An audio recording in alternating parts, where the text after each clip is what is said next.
विश्व व्यापार संगठन डब्ल्यूटीओ का 14वां मंत्री स्तरीय सम्मेलन MC40 30 मार्च को कैमरून के याओंडे में संपन्न हुआ। यह सम्मेलन वैश्विक व्यापार जगत के नेताओं को एक मंच पर लाता है, जहां वे महत्वपूर्ण आर्थिक मुद्दों पर चर्चा करते हैं। भारतीय प्रतिनिधि मंडल का नेतृत्व पीयूष गोयल ने किया और भारत ने डब्ल्यूटीओ सुधारों, मत्स्य पालन सब्सिडी, ई-कॉमर्स तथा कृषि से संबंधित चर्चाओं को दिशा देने में सक्रिय रूप से भाग लिया। इस सम्मेलन ने विकासशील और अल्प विकसित देशों के लिए एक निष्पक्ष, समावेशी और विकास उन्मुख वैश्विक व्यापार प्रणाली की आवश्यकता को रेखांकित किया है। डब्ल्यूटीओ का MC40 व्यापार से जुड़े कई उच्च प्राथमिकता वाले वैश्विक मुद्दों पर केंद्रित था। हालांकि इस संबंध में कई चर्चाएं अभी भी जारी हैं। MC40 के मुख्य परिणामों में शामिल है मत्स्य पालन सब्सिडी पर बातचीत जारी रहेगी और इसकी सिफारिशों को MC15 में स्वीकार किए जाने की उम्मीद है। साथ ही छोटी अर्थव्यवस्थाओं को समर्थन देने और उन्हें वैश्विक व्यापार में एकीकृत करने के निर्णय को अपनाया गया है। SPS यानी कि स्वच्छता और पादप स्वच्छता और TBT यानी कि व्यापार में तकनीकी बाधाएं समझौते के कार्यान्वयन को सुदृढ़ बनाना। हालांकि कुछ प्रगति तो हुई, लेकिन कई जटिल मुद्दों पर पूर्ण सहमति नहीं बन पाई। यह स्थिति वैश्विक स्तर पर व्यापार वार्ताओं के समक्ष मौजूद चुनौतियों को दर्शाती है। भारत ने इस बात पर जोर दिया है कि आम सहमति पर आधारित निर्णय निर्माण ही WTO प्रणाली का मूल स्तंभ है।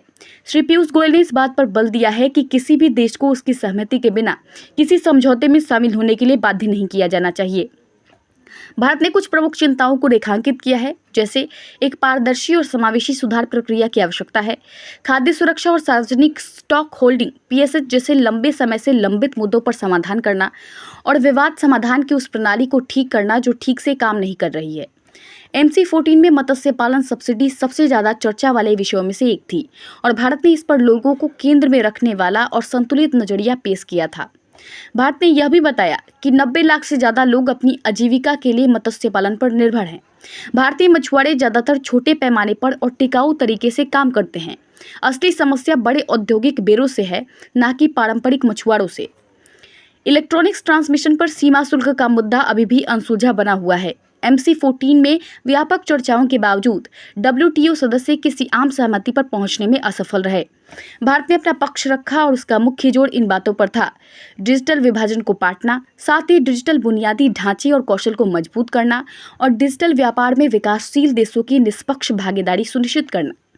भारत ने खाद्य सुरक्षा और किसानों की सुरक्षा के लिए विशेष रूप से विकासशील देशों के लिए जोरदार वकालत की है। भारत द्वारा उठाए गए मुख्य बिंदु इस प्रकार है: सार्वजनिक स्टॉक होल्डिंग PSH के लिए एक स्थायी समाधान की आवश्यकता, विशेष सुरक्षा तंत्र SSM का महत्व, विकासशील देशों के लिए कपास से संबंधित मुद्दों का समाधान।